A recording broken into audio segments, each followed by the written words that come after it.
कधी ते घर पडेल याचा पत्ता नाही, कधी माणसं मरतील याचा पत्ता नाही, आणि कोणालाही काळजी नाही. आमदार असो, खासदार असो, मंत्री असो, कोणालाही काळजी नाही. या ठिकाणी 10 वर्षापूर्वी खासदार प्रणितीताईंनी कुदळ मार घर देतो, नुसतं कुदळ मारली आणि निघून गेली पाहिजे. आज या ठिकाणी 488 लोकांचं जीवन 100 वर्ष होऊन गेलं. धोक्यामध्ये आहे. कधी मरते, कधी इमारत कोसळेल याचा पत्ता नाही आहे. पण 100 वर्ष होऊन गेलेलं आहे, आयुष्य संपलेलं. हे माझं म्हणणं नाही, हे कॉर्पोरेशनचं म्हणणं. तर मी या वेळेला निर्धार केलेला, कोणी बिल्डर आणायची गरज नाही.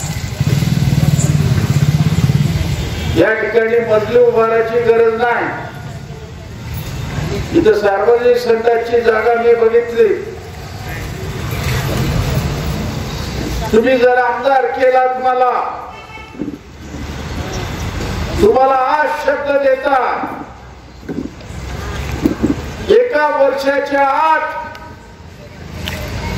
मुख्यमंत्र्याला या ठिकाणी आणून तुमच्या चाळीचं नव्याने बांधकाम केल्याशिवाय आडम मास्तर गप्प बसतात.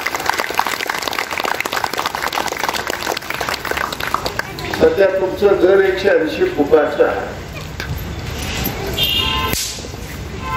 तुम्हाला कमीत कमी 500 चौरस फुटाची जागा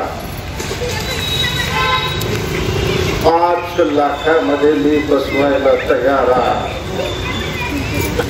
एकही माणूस याचा सगळा अभ्यास केला. एकूण जागा किती आहे, कशा पद्धतीने या 488 लोकांना